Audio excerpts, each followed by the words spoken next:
Hello gets it flyers, Gaurav here. और black hole का concept कौन नहीं जानता। एक ऐसा ऑब्जेक्ट जिसकी ग्रेविटी इतनी ज्यादा है कि वो एक पार्टिकल तो क्या 3 लाख किलोमीटर पर सेकंड की स्पीड से ट्रैवल करने वाली लाइट तक को भी नहीं बख्शता। तो बाकी सेलेस्टियल बॉडीज इसके सामने क्या चीज है। But is it really true? Because there is actually a twist. साल 2011 में साइंटिस्टों ने किए हुए कुछ ऑब्जर्वेशंस के अनुसार यूनिवर्स में एक ऐसा ऑब्जेक्ट एग्जिस्ट कर रहा है, इसका दावा किया, जिसने अपने मिल्की वे में मौजूद सुपर मैसिव ब्लैक होल के इस चक्रव्यूह से बाहर निकलने में कामयाबी हासिल की। Now this is mind blowing. तो क्या था ये object? Well, just stay tuned, इसके बारे में मैं आपको डिटेल में बताने वाला हूं। बट उससे पहले I have another question for you. जब एक कॉइन साइज ब्लैक होल के पास भी अर्थ जितने बड़े प्लैनेट को तबाह करने की ताकत होती है, तो आखिर इस ऑब्जेक्ट में ऐसी कौन सी खास बात थी कि वो अपने मिल्की वे गैलेक्सी के सेंटर में मौजूद सुपर मैसिव ब्लैक होल से सरवाइव कर पाया? क्या थी वो खास बात? वेल, इन्हीं सारे सवालों के जवाब आज हम खोजेंगे आज के वंडरफुल वीडियो में, जिसका टाइटल है first object that survived a black hole. तो चलो फ्रेंड्स, फिर शुरू करते हैं ब्लैक होल से। हमारे यूनिवर्स का एक ऐसा बीस्ट जो यूनिवर्स में मौजूद बाकी सेलेस्टियल बॉडीज को निगलकर अपनी साइज और मास को इंक्रीज करते आया है, जिसके पास जाते ही आपका स्पेगेरिफिकेशन होना तय है। क्यों? वेल, ऑब्वियसली उसके हाई ग्रेविटी की वजह से एक सुपर मैसिव ब्लैक होल की ग्रेविटी इतनी ज्यादा होती है कि वो लाइट तक को नहीं बख्शता, और बाकी सारे सेलेस्टियल बॉडीज तो उसके सामने चाय कम पानी है। उसके इस हाई ग्रेविटी से बच पाना इज नेक्स्ट टू इम्पॉसिबल, जिसकी वजह से साइंटिस्ट और एस्ट्रोनॉमर्स उसके आसपास जाने या किसी मशीन को भेजने से भी डरते हैं। इनफैक्ट उसके आसपास ट्रैवल करना भी मौत के मुंह में हाथ डालने जितना डेंजरस है, क्योंकि उसके एक्रीशन डिस्क का टेम्परेचर ही 10 मिलियन डिग्रीज जितना हाई होता है। मतलब सिंपल शब्दों में, उसके आसपास जाते ही आपका पलक झपकाते ही राख बन जाना कंफर्म है। और ऐसा इसीलिए होता है क्योंकि जब भी कोई मटेरियल ब्लैक होल के पास से गुजरता है, तो उसके हाई ग्रेविटेशनल पुल की वजह से वो ऑब्जेक्ट एक रेजर थिन बैंड में डिस्टॉर्ट होके ब्लैक होल के अराउंड एक डिस्क पैदा करता है, which is nothing but accretion disc. अब ये डिस्क हीट, फ्रिक्शन, मैग्नेटिक और इलेक्ट्रिकल फोर्सेस के साथ स्पिन करता है, जिससे ऑब्जेक्ट के मटेरियल में एनर्जी पैदा होती है और ब्लैक होल के अराउंड की ये डिस्क ब्राइटली ग्लो करने लगती है। So yeah, as we all discussed, black hole के चुंगल से निकलना is next to impossible.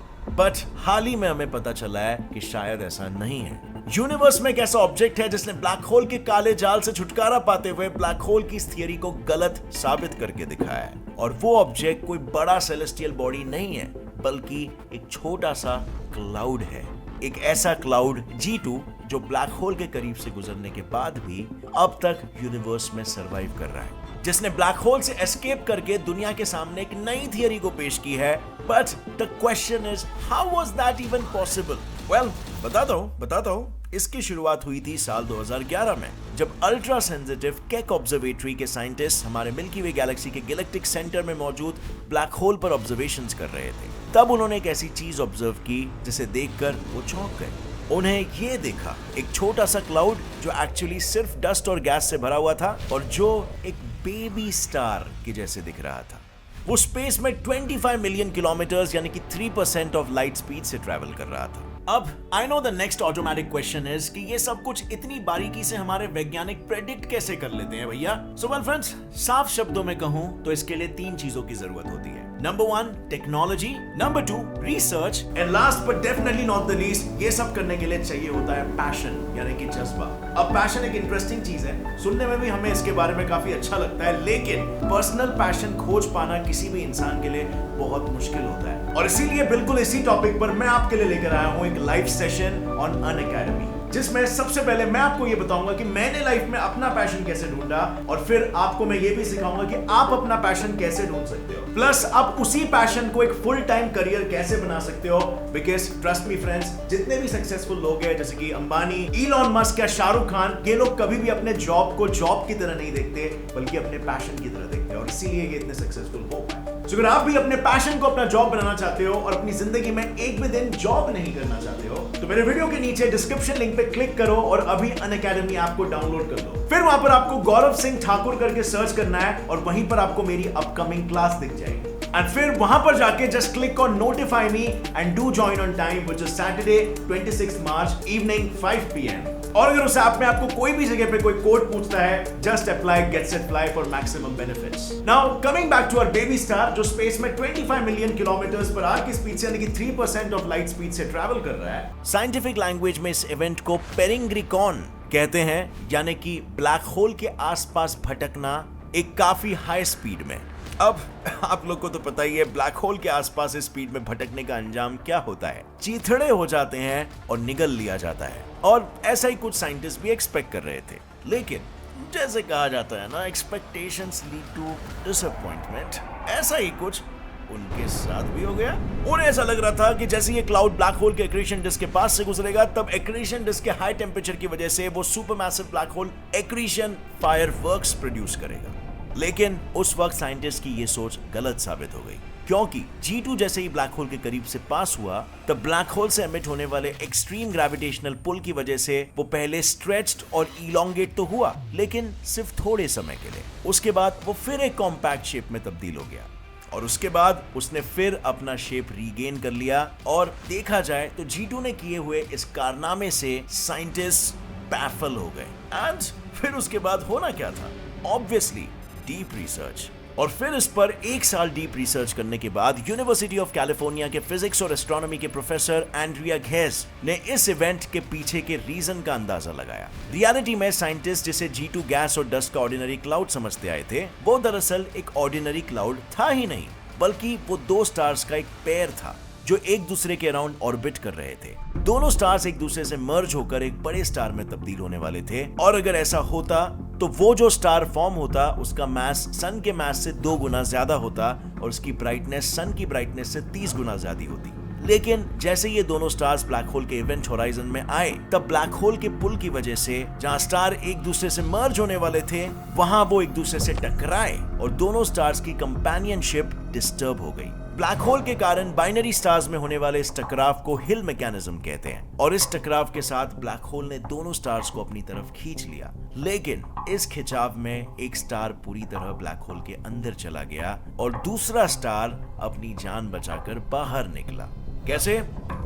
जैसे ही ब्लैक होल ने स्टार को अपनी एक्रीशन डिस्क की तरफ खींचा, तब दोनों स्टार्स का ग्रेविटेशनल पुल पूरी जी जान लगाकर ब्लैक होल से बाहर निकलने की कोशिश कर रहा था।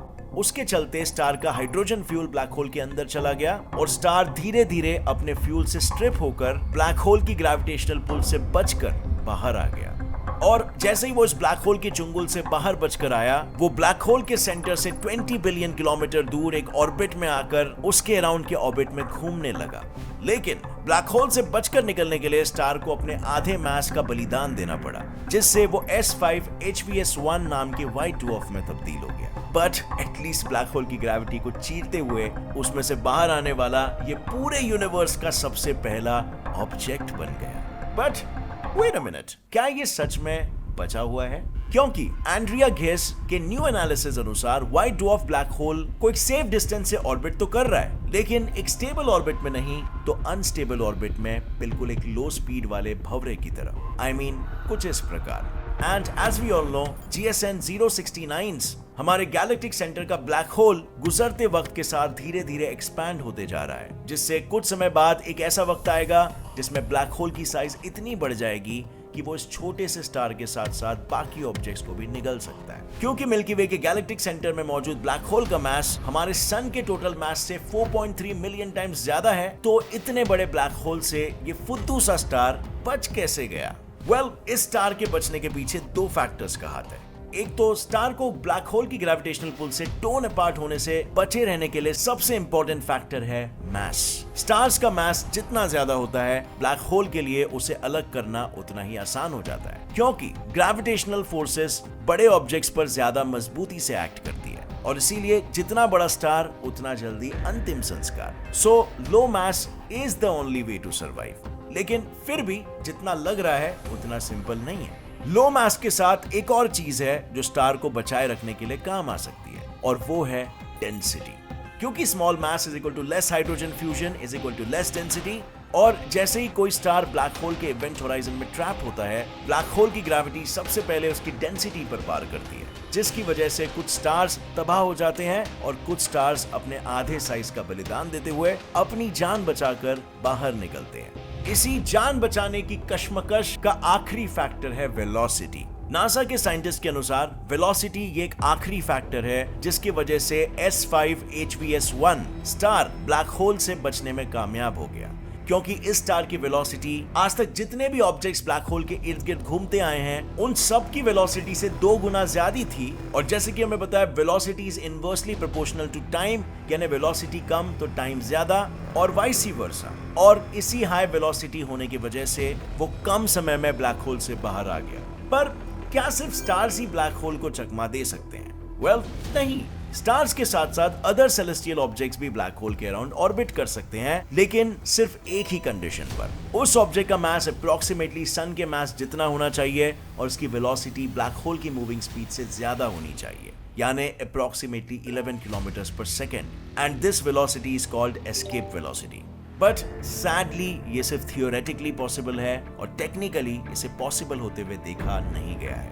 बट ये सब तो ठीक है, लेकिन इटली, अर्जेंटीना और कोलंबिया के साइंटिस्ट का मानना है कि हमारे मिल्की वे के गैलेक्टिक सेंटर में कोई ब्लैक होल नहीं बल्कि डार्क मैटर का एक बड़ा सा गोला मौजूद है। तो क्या S5 HVS1 स्टार किसी ब्लैक होल के नहीं बल्कि डार्क मैटर के चक्रव्यूह से बाहर निकल के आया? वेल, ये भी एक पॉसिबिलिटी हो सकती है। आपको क्या लगता है फ्रेंड्स, हमारे गैलेक्सी के सेंटर में ब्लैक होल है या डार्क मैटर का एक बड़ा सा स्ट्रक्चर? इसका जवाब आप मुझे नीचे कमेंट सेक्शन में देना, आपकी क्या राय है। और अगर इस वीडियो से आपको कुछ भी नया सीखने मिला, एक लाइक जरूर ठोकना। Get set fly science channel को अभी सब्सक्राइब कर लो ताकि ऐसे ही नॉलेजेबल और दिमाग बढ़ाओ वीडियोस आप तक हमेशा पहुंचते रह सके। And as always, stay curious like a kid, keep learning and keep growing. जय हिंद।